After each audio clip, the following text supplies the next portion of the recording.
Bienvenue dans Esprit du livre. Dans l'immense héritage spirituel laissé par Ibn al-Qayyim, il existe un ouvrage qui se distingue par sa profondeur exceptionnelle et par sa capacité à toucher le cœur du croyant comme rarement un livre ne le fait. Un livre qui ne parle pas seulement de la foi, mais de la manière de migrer intérieurement vers Allah et vers son prophète sallallahu alayhi wa sallam.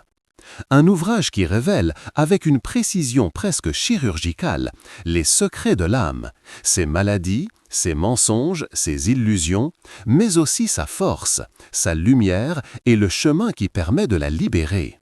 Ce livre, c'est Tariq al-Hijratayn wa Bab al-Sa'adatayn, le chemin des deux migrations et la porte des deux bonheurs. Dans ces pages, Ibn al-Qayyim nous entraîne dans une exploration rare, une exploration du voyage intérieur que tout croyant doit entreprendre. Un voyage qui ne se fait pas avec les pieds, mais avec le cœur. Un voyage dont le départ est la conscience et la destination, la proximité d'Allah. L'auteur y expose deux migrations essentielles. La migration du cœur vers Allah, quitter l'adoration des passions, des illusions et du monde pour se tourner exclusivement vers lui.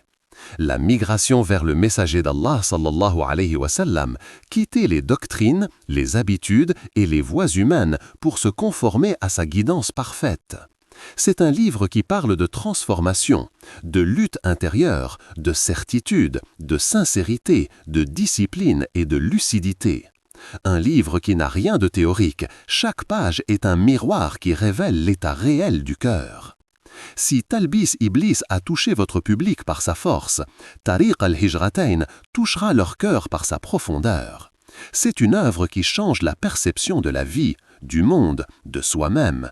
Une œuvre qui révèle que la vraie liberté n'est pas extérieure, mais intérieure. Dans cette vidéo, nous allons décortiquer ce livre puissant en dévoilant les deux migrations du croyant, les obstacles qui détruisent l'âme, les remèdes qu'Ibn al-Qayyim propose et surtout le chemin vers la lumière, la paix et la vraie proximité d'Allah. Préparez-vous à un voyage intérieur, un voyage qui transforme, un voyage qui réveille le cœur. Partie 1. Les deux migrations, le fondement du cheminement spirituel. Dans l'œuvre magistrale d'Ibn al-Qayyim, l'idée de migration ne renvoie pas au déplacement physique d'un pays vers un autre. Elle renvoie à quelque chose de plus subtil, de plus intime, de plus essentiel, la migration du cœur. Selon Ibn al-Qayyim, le croyant doit entreprendre deux migrations fondamentales, sans lesquelles aucun cheminement spirituel n'est complet. 1. La migration vers Allah, quitter pour revenir. La première migration est un arrachement intérieur, une rupture volontaire avec tout ce qui détourne le cœur d'Allah. C'est abandonner l'adoration des passions, les illusions qui enchaînent l'âme, les désirs qui dominent, l'attachement excessif au monde, la dépendance au regard des autres. La migration vers Allah, c'est le passage de la servitude aux créatures à la servitude au Créateur. Ce n'est pas une étape ponctuelle, mais un voyage continu. Un voyage où le croyant combat ses habitudes, purifie ses intentions et apprend à replacer Allah au centre de ses décisions, de ses pensées et de son identité.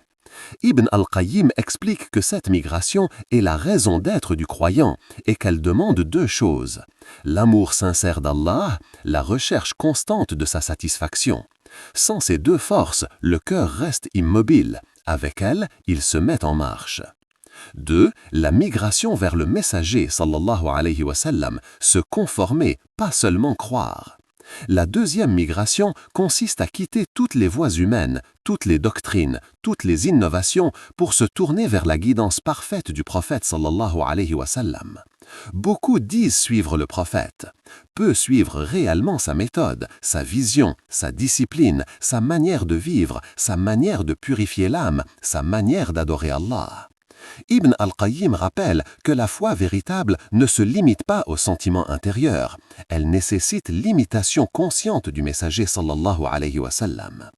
Migrer vers lui, c'est se conformer à sa sunna, éviter l'innovation dans la religion, adopter son équilibre, faire de ses paroles un phare, faire de sa vie un modèle à suivre. La migration vers Allah ne peut être complète sans la migration vers le prophète sallallahu alayhi wa sallam, car Allah ne peut être adoré correctement qu'à travers la voie du messager. 3. 2 migrations, un seul but. Ces 2 migrations n'en forment en réalité qu'une seule, le retour total du cœur vers Allah. Le croyant migre vers Allah par amour, sincérité et constance, et il migre vers le messager sallallahu alayhi wa sallam par fidélité, obéissance et imitation. Ce double mouvement permet au cœur de guérir, de se purifier, de comprendre le sens de la vie et d'atteindre la vraie paix intérieure. C'est le fondement du cheminement spirituel. C'est le commencement du voyage. Celui qu'Ibn al-Qayyim va maintenant détailler étape après étape. Partie 2. La migration vers Allah, la sincérité et la rupture avec les passions. Dans l'analyse d'Ibn al-Qayyim, la migration vers Allah est la plus importante des 2 migrations. C'est elle qui détermine la valeur du croyant, la profondeur de sa foi et l'orientation réelle de son cœur. Migrer vers Allah, ce n'est pas prononcer des mots, ce n'est pas afficher une identité. C'est un mouvement intérieur, décidé, conscient, difficile, mais libérateur. Cette migration repose sur 2 fondements essentiels, la sincérité et la rupture avec les passions. 1. La sincérité, le cœur qui ne cherche qu'Allah. La première condition du voyage vers Allah est la sincérité. Sans elle, le cœur reste stagnant, même si le corps accomplit des actes religieux. Pour Ibn al-Qayyim, la sincérité n'est pas un simple état d'esprit, c'est une orientation totale du cœur, qui refuse la recherche du regard des autres, la dépendance aux compliments, la volonté d'être admiré, l'attachement à la réputation, l'ostentation, même subtile. La sincérité, c'est lorsque le cœur accomplit ses actes uniquement pour Allah, sans attendre rien en retour, ni dans ce monde, ni dans ses créatures. Ce niveau de pureté intérieure demande un combat permanent, car le cœur retourne naturellement vers la vanité, la comparaison avec les autres, la quête de reconnaissance, la satisfaction de soi-même. La sincérité est le premier pilier de la migration vers Allah, car elle purifie le but. Sans elle, le voyage s'arrête avant même d'avoir commencé. 2. La rupture avec les passions, quitter les idoles intérieures. Ibn al-Qayyim explique que chaque être humain possède une bataille intérieure, la bataille contre ses passions. Les passions ne sont pas uniquement les désirs interdits. Elles prennent des formes plus subtiles et plus dangereuses. Le besoin de plaire, l'excès d'amour pour le confort, la paresse spirituelle, l'attachement au matériel, le culte de l'ego, la recherche compulsive du plaisir immédiat. Migrer vers Allah signifie quitter la domination de ses passions, les affronter, les affaiblir et finalement les soumettre à la raison et à la foi. Pour Ibn al-Qayyim, la plus grande idole que l'homme doit briser n'est pas à l'extérieur, c'est la passion intérieure qui lui dicte son comportement, ses envies et ses réactions. Il écrit que celui qui ne maîtrise pas ses passions ne peut pas prétendre être un serviteur d'Allah, même s'il possède de nombreuses connaissances religieuses. La rupture avec les passions est donc le 2e pilier de la migration vers Allah, car elle purifie le chemin. 3. Une migration exigeante mais libératrice. La migration vers Allah demande un combat constant, une discipline quotidienne et une conscience éveillée. Mais elle offre en retour quelque chose que rien au monde ne peut offrir. La clarté du cœur, la paix intérieure, la force face aux épreuves, la lumière qui guide, la certitude dans la foi et la proximité d'Allah. C'est un voyage vers la liberté intérieure, un chemin où l'âme se détache de ce qui la possède pour se tourner vers celui qui la libère. C'est le sens profond de la migration vers Allah. Partie 3. La migration vers le messager sallallahu alayhi wa sallam, la soumission à la guidance parfaite. Dans la vision d'Ibn al-Qayyim, la migration vers Allah ne peut pas être complète sans une seconde migration, indissociable de la première. La migration vers le messager d'Allah sallallahu alayhi wa sallam. Cette migration représente la soumission consciente, volontaire et sincère à sa guidance. Elle consiste à quitter les opinions humaines, les habitudes culturelles, les innovations religieuses et les interprétations personnelles pour rejoindre la pureté de sa voie. Ibn al-Qayyim affirme que la foi n'est véritable que lorsqu'elle s'incarne dans une obéissance réelle au messager, car Allah ne peut être adoré correctement qu'à travers la lumière qu'il a apportée. 1. Comprendre la guidance prophétique. Suivre le prophète sallallahu alayhi wa sallam ne signifie pas seulement croire en son message. Cela signifie adopter sa vision, sa méthode, son équilibre et son cadre de vie spirituel. Sa guidance touche toutes les dimensions. La purification du cœur, la maîtrise des passions, la relation avec Allah, la relation avec les autres, la manière de voir ce monde, la manière de comprendre les épreuves, la manière de se rapprocher d'Allah. Pour Ibn al-Qayyim, celui qui prétend aimer Allah sans suivre précisément le prophète se trompe lui-même, car c'est le prophète qui montre le chemin vers Allah et c'est par lui que la vérité se distingue de l'erreur. 2. Quitter les voies humaines et les innovations. Migrer vers le messager sallallahu alayhi wa sallam signifie quitter tout ce qui n'a pas de fondement dans sa guidance.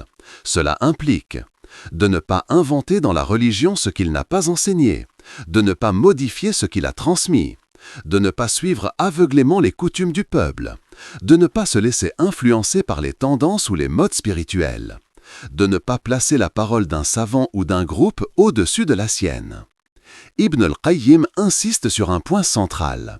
Le croyant ne doit pas suivre le prophète par tradition, mais par conviction éclairée. 3. Imiter son comportement et sa spiritualité. La migration vers le messager sallallahu alayhi wa sallam n'est pas seulement une affaire de croyance ou de jurisprudence. Elle touche également au caractère et à la personnalité. Migrer vers lui, c'est chercher à lui ressembler dans la sincérité, la patience, l'humilité, la justice, la miséricorde, la force dans la vérité, la douceur dans le comportement, la dignité dans l'adversité. Sa vie n'est pas une simple histoire à raconter. C'est un modèle vivant qui montre comment vivre, comment croire, comment persévérer, comment aimer Allah et comment le craindre. 4. Une migration qui complète la première. La migration vers Allah purifie l'intention. La migration vers le prophète purifie l'action. L'une sans l'autre est incomplète. Pour Ibn al-Qayyim, elles sont comme les deux ailes d'un oiseau. Sans l'une d'elles, il est impossible de s'élever. Migrer vers le messager sallallahu alayhi wa sallam, c'est s'assurer que chaque pas du chemin vers Allah est juste, équilibré, éclairé et conforme à la vérité. Ainsi, le cœur est protégé de l'erreur et l'âme avance en sécurité. Partie 4. Les degrés de la foi, de la certitude et de la confiance. Ibn al-Qayyim explique que le chemin vers Allah n'est pas un mouvement uniforme. C'est une ascension graduelle, une montée progressive à travers différents niveaux de foi, de certitude et de confiance. Chaque degré révèle un nouvel état intérieur, un nouveau rapport avec Allah et une nouvelle lumière dans le cœur. Cette progression n'est pas théorique. Elle influence la manière de vivre, de ressentir, de réagir, de patienter et d'espérer. Pour Ibn al-Qayyim, connaître ces degrés n'est pas un luxe spirituel, mais une nécessité pour toute personne qui souhaite cheminer sincèrement. 1. Les degrés de la foi, de la croyance à la conviction vivante. La foi n'est pas un simple assentiment intellectuel. Elle possède plusieurs niveaux. La foi qui imite, la foi qui comprend, la foi qui goûte, la foi qui transforme. La première est fragile, vulnérable aux doutes et aux influences extérieures. La dernière est solide comme une montagne, car elle repose sur la connaissance, l'expérience spirituelle et la constance dans l'obéissance. Selon Ibn al-Qayyim, la véritable foi est celle qui modifie les comportements, purifie le cœur et éclaire les décisions. Une foi vivante qui respire à travers chaque acte. 2. Les degrés de la certitude, l'élévation du regard. La certitude, al-yaqin, est la lumière du cœur. Elle représente le degré suprême de la connaissance d'Allah. Ibn al-Qayyim distingue 3 niveaux. La certitude fondée sur la connaissance, comprendre la vérité de manière rationnelle. La certitude fondée sur la vision intérieure, voir la vérité avec le regard du cœur. La certitude fondée sur l'expérience, vivre les promesses d'Allah dans son quotidien. La certitude permet de traverser les épreuves sans s'effondrer, car le cœur ne se passe plus sur les apparences, mais sur ce qu'Allah a promis. C'est elle qui transforme la difficulté en opportunité, la peur en confiance et la douleur en croissance spirituelle. 3. La confiance en Allah, l'abandon éclairé. La confiance en Allah, at-tawakkul, est l'aboutissement logique de la foi et de la certitude. Elle ne consiste pas à s'asseoir et attendre que les choses se fassent. Elle consiste à unir deux forces, l'effort personnel et l'abandon total du résultat à Allah. Pour Ibn al-Qayyim, la confiance authentique repose sur 3 éléments: la reconnaissance de la puissance d'Allah, la reconnaissance de sa sagesse et la reconnaissance de sa miséricorde. Lorsque le croyant comprend que tout ce qui lui arrive est le fruit d'une sagesse parfaite, sa peur se dissipe. Lorsque son cœur sait qu'Allah ne veut que son bien, même dans l'épreuve, la paix s'installe. La confiance en Allah donne du courage, elle donne de la stabilité, elle donne une vision claire au milieu des tempêtes. 4. L'âme qui s'élève, le cœur qui se stabilise. À mesure que le croyant monte dans ces degrés, quelque chose change profondément en lui. Les choses du monde perdent leur poids. Les épreuves deviennent des leçons, les victoires deviennent des signes, la vie entière devient un voyage vers Allah. Ibn al-Qayyim insiste, ce n'est qu'en gravissant ces degrés que le croyant peut avancer vers la véritable liberté intérieure. La foi ouvre la voie, la certitude illumine le chemin, la confiance donne la force d'avancer. C'est ainsi que le cœur s'affermit et que l'âme se libère. Ainsi, le cœur est protégé de l'erreur et l'âme avance en sécurité. Partie 5. Les maladies du cœur, racines, manifestations et dangers. Ibn al-Qayyim accorde une place centrale à l'étude du cœur, car pour lui, la véritable vie n'est pas celle du corps, mais celle de l'âme. Le cœur est le centre des décisions, des intentions, des perceptions et des orientations profondes. Lorsque le cœur est sain, l'être tout entier s'oriente vers le bien. Lorsqu'il est malade, même l'intelligence la plus brillante devient aveugle. Les maladies du cœur sont insidieuses. Elles s'installent en silence, parfois déguisées en bonnes intentions, et se nourrissent de la négligence, de l'orgueil ou de l'oubli d'Allah.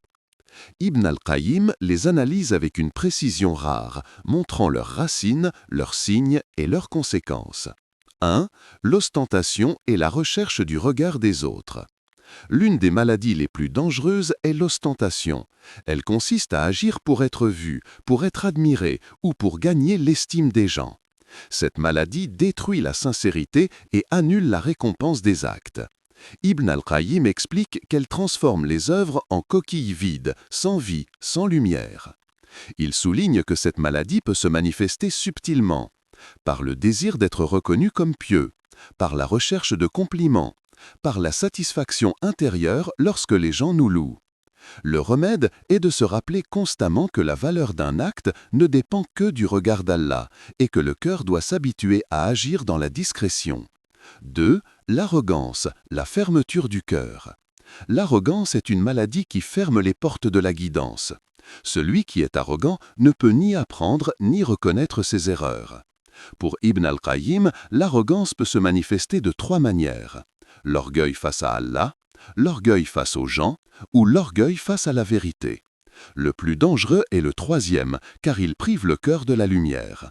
Lorsque l'homme refuse une vérité simplement parce qu'elle contredit son ego, il s'écarte du chemin de la purification. Le remède est l'humilité, la conscience de sa faiblesse et la reconnaissance que la guidance est un don, non un mérite. 3. L'attachement excessif au monde. Une autre maladie fréquente est l'amour démesuré du monde. Ibn al-Qayyim ne condamne pas l'utilisation du monde, mais son occupation excessive du cœur. Cette maladie fait du matériel une fin en soi. Elle transforme les ambitions nobles en quête permanente de possession, de plaisir ou de confort. Les signes de cet attachement sont visibles. L'inquiétude constante, la jalousie, la peur de manquer, la difficulté à se rappeler d'Allah, la négligence dans la prière, la comparaison permanente avec les autres. Le remède est la modération, le rappel de la réalité éphémère de ce monde et la conscience que le cœur ne peut être libre que s'il n'est pas dominé par les biens. 4. Les doutes et les troubles de la foi. Parmi les maladies les plus dangereuses, Ibn al-Qayyim cite les doutes qui viennent s'installer lorsque le cœur est affaibli. Ils ne surgissent pas toujours de questions intellectuelles, mais souvent d'un manque de pratique, d'une exposition trop fréquente aux tentations, d'un éloignement de la lecture du Coran, d'un environnement spirituel nocif. Le remède au doute n'est pas seulement la connaissance, mais aussi la pratique, la sincérité et la fréquentation des pieux. 5. Une maladie non soignée devient une barrière. Ibn al-Qayyim insiste, toute maladie du cœur, même minime, si elle n'est pas traitée, finit par former une barrière entre le serviteur et Allah. Au fil du temps, le cœur perd sa sensibilité, s'habitue au péché, ne trouve plus de goût dans la prière, se fatigue de l'obéissance et s'attache de plus en plus au monde. Le danger n'est donc pas seulement la maladie, mais la négligence de la maladie. Le croyant doit surveiller son cœur comme un médecin surveille un patient fragile, car c'est de lui que dépend sa réussite ou sa perte. Partie 6. Les remèdes spirituels. Comment purifier et guérir le cœur selon Ibn al-Qayyim. Dans cette 6e partie de Tariq al-Hijratain, Ibn al-Qayyim expose avec profondeur les remèdes essentiels permettant de purifier le cœur, d'en guérir les maladies et de le ramener vers la lumière d'Allah. Pour lui, le cœur est le centre de la foi, et sa corruption signifie la corruption de toute la vie du serviteur. C'est pourquoi il détaille ici les moyens les plus efficaces pour restaurer sa santé spirituelle. 1. La connaissance d'Allah, premier remède et source de vie. La guérison commence par la connaissance d'Allah, ses noms, ses attributs, sa sagesse et sa bonté. Plus le serviteur connaît Allah, plus son cœur se remplit de confiance, d'amour et de sérénité. L'ignorance, au contraire, ouvre la porte aux doutes, aux envies et aux tourments. Ibn al-Qayyim affirme que le cœur vivant est celui qui se souvient de son Seigneur et s'appuie entièrement sur lui. 2.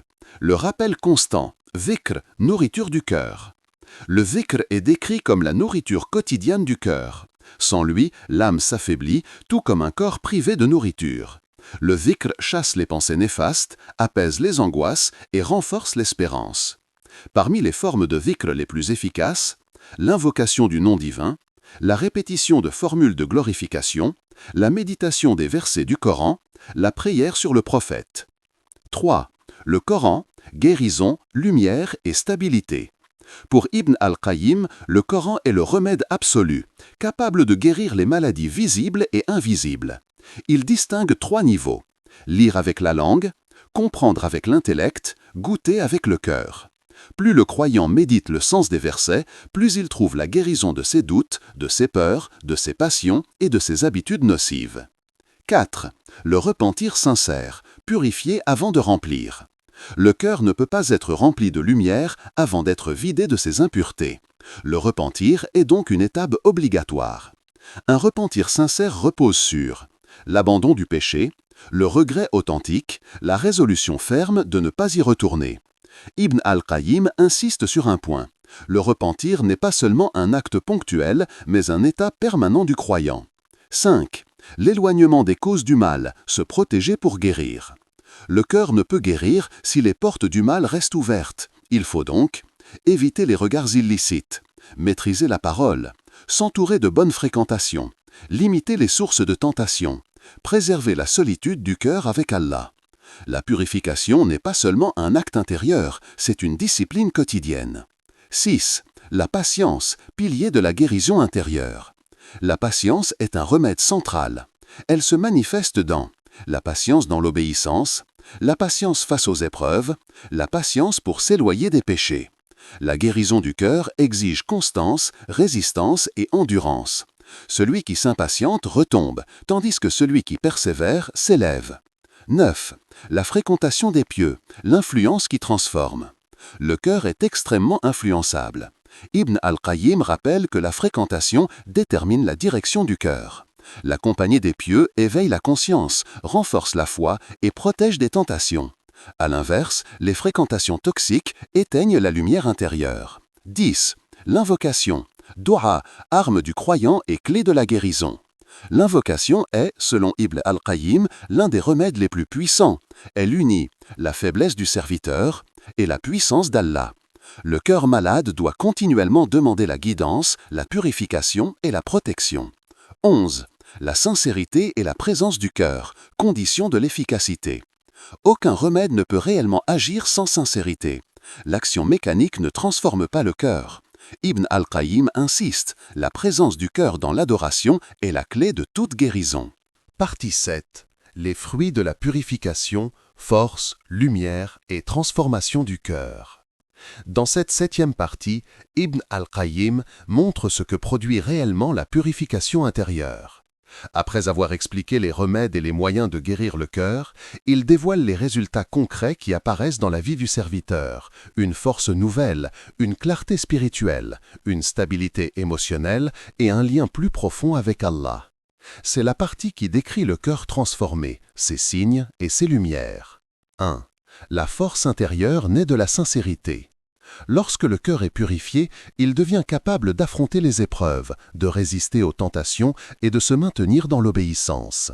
Cette force ne vient pas de soi-même, mais du lien solide avec Allah. Elle se manifeste par une confiance profonde en Allah, une constance dans l'effort, une capacité à choisir le bien même quand il est difficile. Un cœur pur devient actif dans l'obéissance et non plus passif.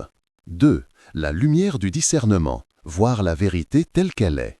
La purification donne au croyant une lumière intérieure qui lui permet le vrai du faux, le bénéfique du nuisible, l'authentique du trompeur. Ibn al-Qayyim précise que cette lumière ne se trouve pas dans les livres, mais dans un cœur humilié devant Allah, éclairé par le Coran. C'est cette lumière qui protège des fausses croyances, des passions et des illusions du bas monde. 3. Le goût de la foi, douceur, plaisir et tranquillité. Lorsque le cœur est guéri, il ressent une douceur dans l'adoration. Prier n'est plus une charge, mais un repos. Faire du zikr n'est plus une obligation, mais une joie. Lire le Coran devient une rencontre et non une simple lecture. Ibn al-Qayyim insiste. La véritable félicité de ce monde est dans le goût de la proximité d'Allah. 4. La paix intérieure, stabilité émotionnelle et disparition de l'angoisse.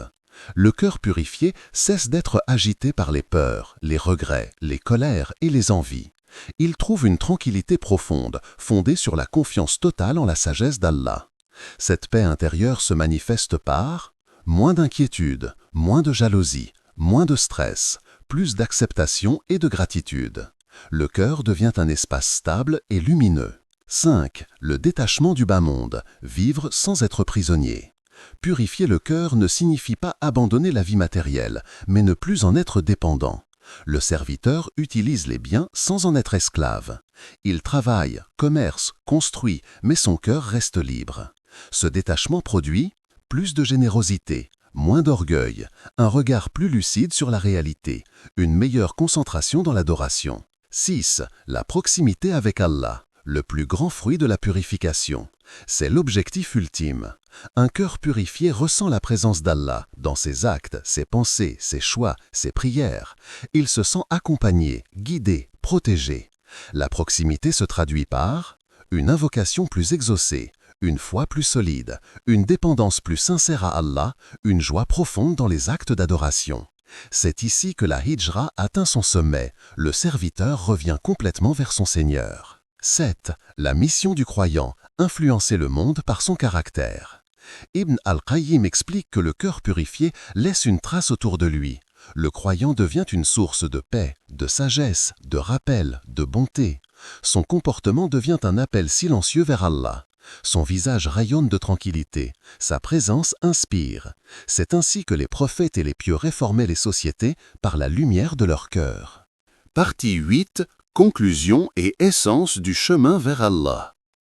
Dans cette dernière partie, Ibn al-Qayyim clôt son ouvrage en résumant l'essentiel du cheminement spirituel. Après avoir détaillé les 2 migrations, les maladies du cœur, leurs remèdes et les fruits de la purification, il invite le croyant à saisir l'essence de toute la démarche, un retour constant, sincère et profond vers Allah. Cette conclusion n'est pas seulement un résumé, mais un rappel vivant de la finalité du voyage intérieur. 1. Synthèse des 2 migrations. Ibn al-Qayyim rappelle que le voyage spirituel du croyant repose sur les 2 migrations. La migration vers Allah, quitter les attachements, purifier le cœur, s'éloigner des passions et des idoles intérieures. La migration vers le prophète sallallahu alayhi wa sallam, suivre sa guidance, imiter sa sunna, se conformer à sa vision et éviter toute innovation. Ces deux migrations sont indissociables. L'une sans l'autre ne permet pas l'élévation spirituelle ni la proximité avec Allah. 2. L'importance de la constance. La transformation du cœur n'est pas instantanée. Ibn al-Qayyim insiste sur la discipline, la persévérance et la vigilance. Le croyant doit surveiller son cœur, pratiquer les remèdes spirituels, renouveler son repentir, maintenir la sincérité dans chaque acte et résister au retour vers les anciennes maladies. La constance est ce qui transforme l'effort ponctuel en véritable cheminement durable. 3. L'unité entre purification, action et proximité. Un cœur purifié ne suffit pas seul. Ibn al-Qayyim explique que la purification doit se traduire par des actions concrètes, prière, dhikr, bienfaisance et comportements conformes à la guidance prophétique. C'est cette unité qui mène à la proximité réelle avec Allah et non à une illusion spirituelle. 4. La finalité, le vrai bonheur et la liberté intérieure. Tout le cheminement, toutes les étapes, toutes les disciplines convergent vers un seul but, la liberté du cœur et la félicité éternelle. Le bonheur n'est pas dans le monde ou dans les biens, mais dans la tranquillité du cœur et la lumière qui émane d'une relation sincère avec Allah. Ibn al-Qayyim conclut que le véritable succès consiste à faire de chaque acte un pas vers Allah, à ressentir sa présence et à se détourner de tout ce qui éloigne le cœur. 5. Appel à l'action et au retour constant. Enfin, l'auteur invite le croyant à ne jamais se reposer sur ses acquis. Le chemin spirituel est continu. Chaque jour est une nouvelle occasion de migrer intérieurement, de purifier le cœur, de se rapprocher d'Allah et de suivre la sunna du prophète sallallahu alayhi wa sallam. Cette conclusion rappelle que la hijra spirituelle n'a pas de fin. C'est un mouvement permanent vers la lumière, la sincérité et la vérité.